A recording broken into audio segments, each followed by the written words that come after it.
Let's begin with the latest update coming in on the attack on ED officials in Bengal's North 24 Parganas. Details emerging of the injuries sustained by ED officials. Three of them, Rajkumar Ram, Somnath Dutt and Ankur Gupta, while discharging their duty, were targeted by an angry mob of 100 to 200 villagers who stopped ED officials from going close to TMC leader Shahjahan's residence. He's reportedly a heavyweight of that area, and therefore these villagers refused to allow the ED to step foot in his residence. We're being told that these three injured ED officials were rushed to a hospital. One of them has also suffered injuries with stitches, about 7 stitches to his head. Suryagni Roy is joining us live this evening with more details. Suryagni is reporting from North 24 Parganas, where this incident took place. 3 ED officers injured as a result of a complete breakdown of law and order where you are, Suryagni. What's the current situation there? Well, Akshita, we are exactly at a spot which is some 1 or 2 kilometers just away from the place where the incident had happened today morning. Yes, 3 ED officers gravely injured. They are still in the hospital in Kolkata. They are being treated. One has 7 stitches, the other one has 4. The governor, that is C.V. Anand Bose, he is likely to visit them in a while from now. The situation, if I speak about right now, over here at this particular area and the neighboring areas in the spot where this incident happened, thankfully it's calm. It's not what like it was in the morning, but you don't really know how the situation can unfold in this given scenario.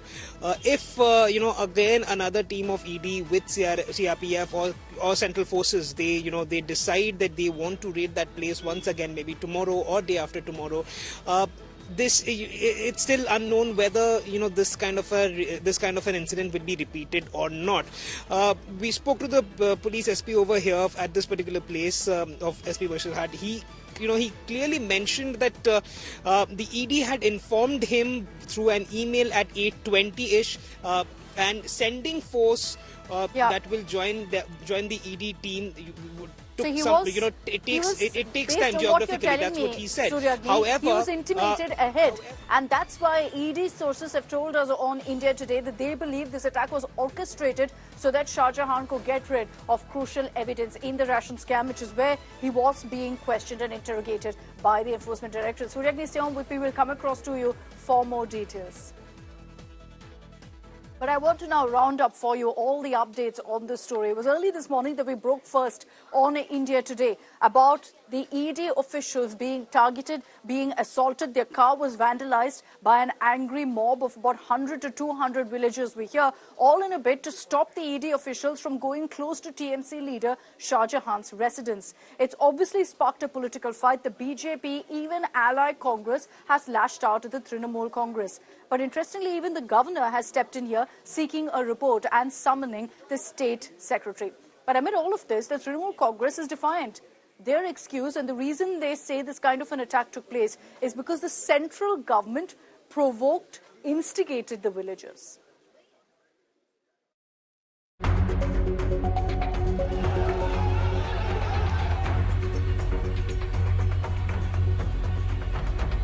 Unprecedented and unwarranted.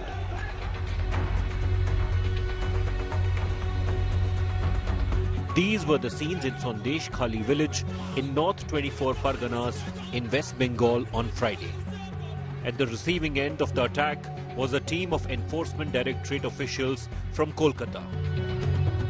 The team, led by Bengal ED Additional Director Ravindra Dahiya, was gheraud by an angry mob of 200 people. The attack took place when the officials were about to raid the residence of TMC leader Sheikh Shah Jahan, allegedly involved in a ration scam. Soon, a political face-off ensued between the BJP and the TMC, with Bengal's ruling party accusing the Narendra Modi government of provoking the attack. उस राज्य का जो law and order है पूरी तरह से collapse हो चुका है। ये ऐसा घटना का हम तीव्र निंदा करते हैं। They provoked the local people badly. That's why there was a counter reaction spontaneously. The real fact is the people of India, they are totally frustrated. Seeing this deep-rooted conspiracy engineered and monitored by Delhi on daily basis, and that too in case of Trinamool Congress so far in our state of West Bengal is concerned. I reserve all my constitutional options.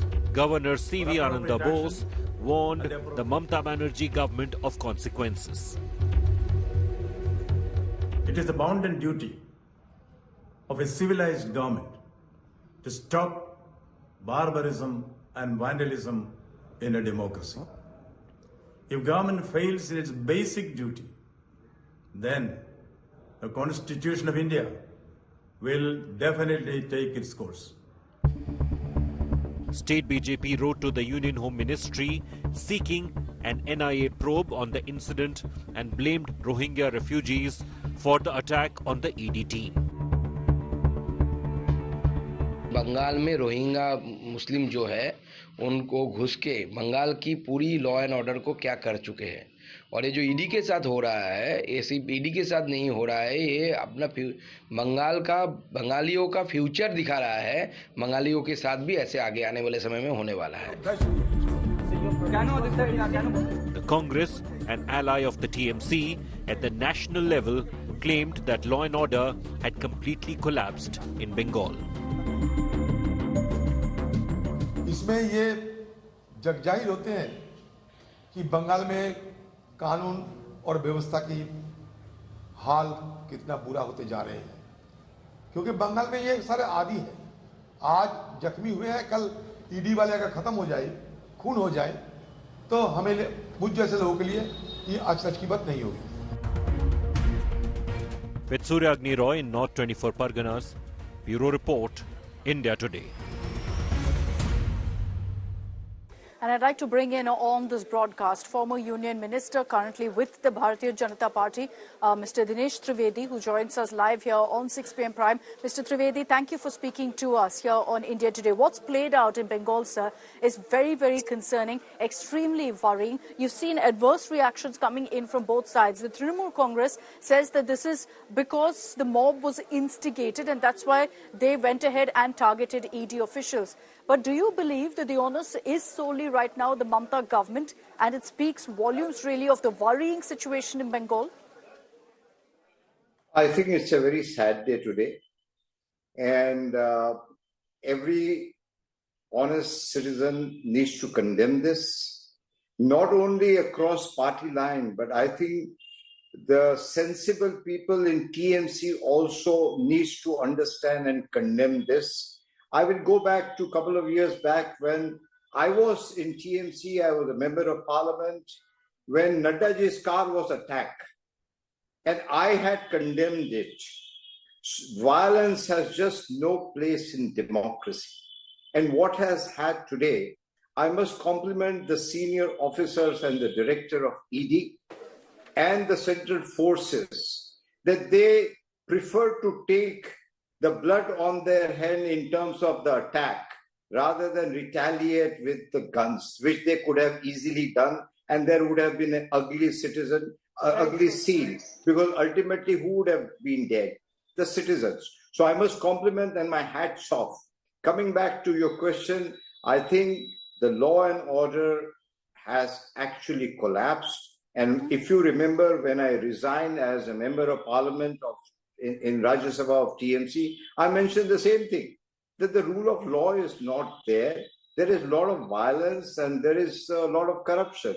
Both are hand in hand. So this person, whoever was being raided, he has come out, he must have by now destroyed all the evidences. So he has achieved his objective. And I think it's a very sad day for democracy and very, very sad day for the common people in Bengal. I'd like to also hear your view, sir, of what the TMC's defense has been in the face of this. You're right when you said that, you outrightly condemned an attack that took place on Mr. Nadda's convoy. Unfortunately, today, there's been no such condemnation that's come in from the Trinamool Congress. Instead, they've said that the people were instigated by the fact that the central government is only targeting opposition leaders, is only targeting TMC leaders in Bengal. What's your response to that? Do you believe that, there is some backing to that claim? Because many opposition parties have said that it's only us, we're the only ones targeted by these agencies. I think this is a case where the Honorable Chief Minister, who should come out and condemn the whole incidents. There is just no place, like I said, of violence in a democracy. And ED is just doing its work. ED doesn't belong to any party. It doesn't listen to any kind of party politics. Unfortunately, what has happened in Bengal, although our IPS officers in Bengal, they are professional people and one of the best trained officers, but the entire police and bureaucracy has been totally politicized. I don't think so they are in a position to really do the part of their duty. So I personally feel that it is time. The report, I'm sure, would be sent by the Honorable Governor, and the Home Minister must react and must take action, because there is just no point letting the common citizens at the mercy of the goons. Today, if the media is not safe, then please believe me, nobody is safe in Bengal, and that's a sad situation. So I think TMC members will do well to come out and condemn this incident, which I did when I was even the TMC member. Are you suggesting, sir, that then the only solution is to impose president's rule in Bengal? Is that what you're hinting at when you say action must be taken to secure people's rights in Bengal? I think you ask any Bengali today on the street, everybody would say the same thing, that law and order has collapsed, and the common person is totally frustrated with this violence which continues from the time of CPM. When we came to power, when I was in TMC, all the citizens changed the government because they wanted law, they wanted rule of law, they wanted education, they wanted health, they wanted the progress of Bengal, which unfortunately has not happened. The situation is somewhere worse than that. So I think let's leave it to the citizens of Bengal. You ask anybody and they'll say, yes, law and order has totally collapsed. Let us wait for the report of the Honorable Governor. I'm sure he's going to give. And I don't think so the Home Ministry should feel shy to do whatever action needs to be taken. And it's not going to be political action. It's going to be action to protect the life and property of common citizens, which we take the oath when we come to being a member of parliament or a minister. So it's not only the duty of the central government, I think they are obligated to take stern action as per the Constitution of India. My final question to you, Mr. Dinesh Trivedi, is you've highlighted how law and order in Bengal has deteriorated over the last few years. And we've seen that in the form of pre-poll, post-poll violence. We've seen that in the form of these kind of incidents of ED officials being targeted so brazenly with no fear of the law or repercussions whatsoever. When you were in the Trinamool Congress, did you sense that law and order was kind of being ignored? Did you ever raise it in the party? What kind of a response did you get, sir, if yes? Well, the very fact that I resigned when I had about 5.5 years left in the Rajya Sabha, nobody has ever done, and I don't think so anybody will do in future either. Why did I do? Because as a member of parliament of TMC, I couldn't protect the normal citizen, and unfortunately things have gone worse from those days. And I genuinely request my colleagues earlier in TMC to really come out and condemn. After all, why are we in politics? We are in politics for public good. Governments will come and governments will go. We will come and we'll go. Common citizens' life needs to be protected, and whatever we need to do in public life has to be for the good of the people, irrespective of party politics. All right, that's